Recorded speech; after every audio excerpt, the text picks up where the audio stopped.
r/AskReddit. What's a huge red flag when meeting new people? Have you ever wanted to be your own boss? Do you want to earn some extra income? Reminds me of a conversation I had on a bus recently. Are you interested in being your own boss and running your own business? Oh gosh, no. The look of confusion on his face was priceless. I don't like being in charge. Too much pressure that I'll mess it up for other people when everything is about them. Why would you post this about me if they make plans with you and they cancel later because they got a better offer?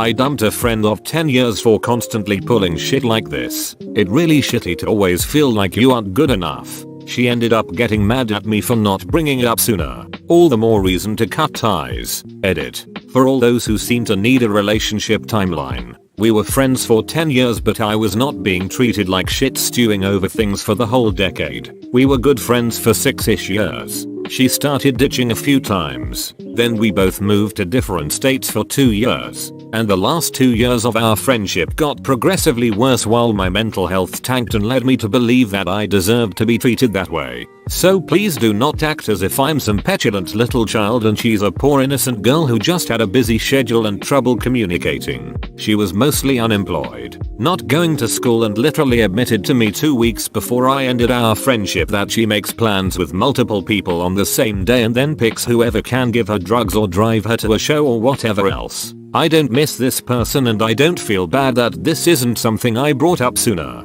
The friendship was going to end regardless and I didn't want to spend time working it out. I just wanted to be done with it. Always look out for the two sheds. Those people who can't go for 5 minutes without one-upping someone else. Not gentlemanly empathizing and sharing their experiences, but taking the whole that's nothing. Listen to my story route.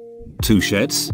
Common nickname for one-uppers. You have one shed, they have two. When a guy has absolutely nothing to say other than overly romantic sexual stuff, or your possible future together. Right after meeting it's creepy and you don't even get to know each other better cause there's no conversation happening. A guy at work always tells new people how much he hates being married. Apparently loves his wife but hates being married. Then goes on to say she doesn't let him drink because he becomes a nightmare to be with. Pretty sure he drank in excess on a regular basis, and that she will divorce him if she catches him. The dude still drinks and drives home to his wife. He keeps a toothbrush and toothpaste in a bag that he hides in a bush near his house so that she can't smell alcohol on his breath. Found out all of this after speaking with him for 5 minutes. Apparently it's the same story with everyone. Gets angry over the smallest thing. The cashier shorted you $1 when giving change. Mistakes happen. Doesn't mean she was trying to scam you. They don't just undercook a burger. Jerry, I met a guy in the US earlier this year and, after hello, he literally said I'm a venture capitalist and I just made $10 million from a company that Google bought out. He then started banging on about Google basically giving them money to go away. To be honest, I sympathized with Google. Caveat, it might have been Facebook or Microsoft. I stopped listening pretty quickly.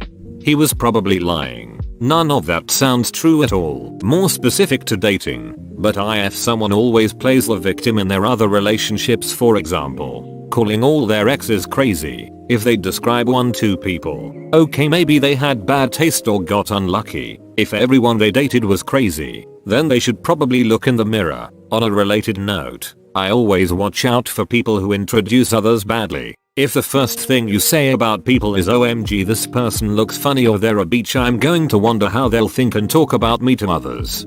Ooh this. I've had some poor taste in partners in the past, like severely abusive, and they were exactly like this. All their exes were crazy, insane, horrible beaches, nothing good to say about any of them. Finally learned the hard way they were exactly that.